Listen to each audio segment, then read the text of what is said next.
तो मिशन 2023 के लिए पक्ष और विपक्ष दोनों खेमों की तैयारी बताती है कि मुकाबला कड़ा और दिलचस्प होने वाला है। 15 साल बाद विपक्ष में बैठी बीजेपी ने जमीन पर अपनी चुनावी तैयारी पुख्ता करने के लिए बस्तर सरगुजा से परिवर्तन यात्रा की शुरुआत की।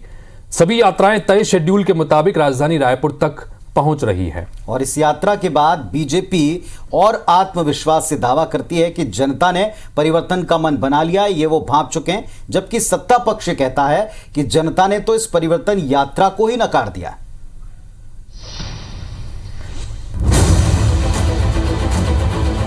साल 2018 विधानसभा चुनाव में महज 15 सीटों पर सिमटी बीजेपी ने सत्ता परिवर्तन के मकसद से प्रदेश में परिवर्तन यात्रा निकाली, जो अब समापन की ओर है। बस्तर सरगुजा समेत चारों दिशाओं से परिवर्तन रथों पर सवार होकर बीजेपी नेताओं और कार्यकर्ताओं ने सरकार के खिलाफ माहौल बनाने के लिए जमकर पसीना बहाया। पहली परिवर्तन यात्रा महासमुंद के रास्ते राजधानी आई। यात्रा के साथ केंद्रीय प्रौद्योगिकी राज्य मंत्री राजीव चंद्रशेखर, केंद्रीय महिला एवं बाल विकास राज्य मंत्री डॉक्टर मुंजापारा महेंद्र भाई मौजूद रहे। इसी तरह नेता प्रतिपक्ष नारायण चंदेल की अगुवाई में दूसरी परिवर्तन यात्रा लोरमी मुंगेली होती हुई रायपुर आई। यात्रा में केंद्रीय मंत्री मीनाक्षी लेखी भी शामिल हुई। इधर सिमगा में यात्रा पर बुलडोजर से पुष्प वर्षा कर स्वागत किया गया। जगह जगह परिवर्तन यात्रा का स्वागत हो रहा है और इस यात्रा में एक चीज विशेष दिखाई दे रही है कि बुलडोजर, जो भारतीय जनता पार्टी की एक पहचान बन चुकी है कि जो गलत काम करता है उसके घर में बुलडोजर चलता है, तो वो बुलडोजर के प्रतीक के रूप में यहाँ पर भारतीय जनता पार्टी के कार्यकर्ता ला रहे हैं और बुलडोजर से पुष्प वर्षा करके स्वागत किया जा रहा है।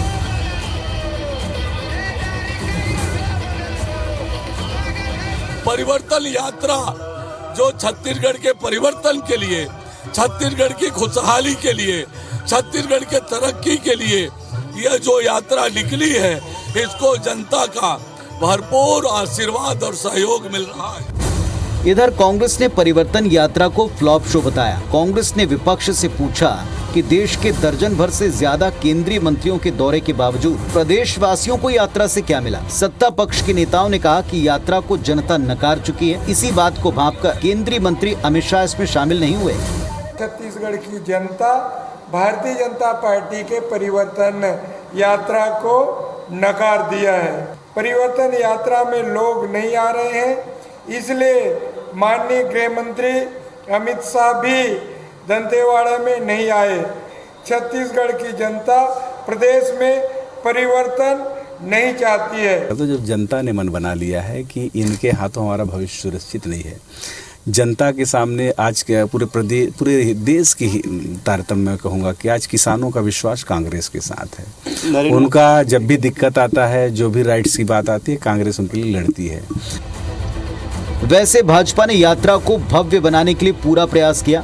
परिवर्तन यात्रा ने रायपुर की चारों विधानसभाओं से गुजरकर 70 से अधिक स्थानों पर स्वागत सभाएं की। आधा दर्जन केंद्रीय मंत्री और नेता इस यात्रा में शामिल होने रायपुर पहुंचे। रैली के दौरान नेताओं ने प्रदेश की कांग्रेस सरकार को भ्रष्टाचार, अधूरे वायदों और माफिया राज के नाम पर जमकर कोसा। कांग्रेस भले ही इसे फ्लॉप शो मानती हो, लेकिन इस यात्रा के बाद बीजेपी आत्मविश्वास से दावा कर रही है कि चुनावी मैदान में मुकाबला अब और कड़ा होगा। सबसे बड़ा सवाल, क्या जनता इस परिवर्तन यात्रा और उसके मुद्दों से जुड़ पाई है?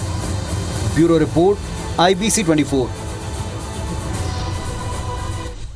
तो हितेश, जैसा हमने रिपोर्ट में देखा कि इस वक्त परिवर्तन यात्रा को लेकर जबरदस्त माहौल बीजेपी मानती और बताती है। दूसरी तरफ कांग्रेस कहती कि ये फ्लॉप रही, इसमें कोई जनता नहीं जुड़ी, इसीलिए अमित शाह नहीं आए। लेकिन इन सबके बीच में एक तरफ जमीन पर माहौल टटोल रही हैं पार्टियां, तो फिर दफ्तरों में यह तय हो रहा है कि आपको अपनी अगली सूची कब देनी। बीजेपी की एक मीटिंग दिल्ली में होने वाली है और कांग्रेस ने दोनों जगह मुख्यालयों में टिकटों को लेकर की मंथन किया है। वहां बड़ा बयान आया कि 5 के बाद आएंगी टिकटें और यहां टिकटों का इंतजार अभी भी किया ही जा रहा है।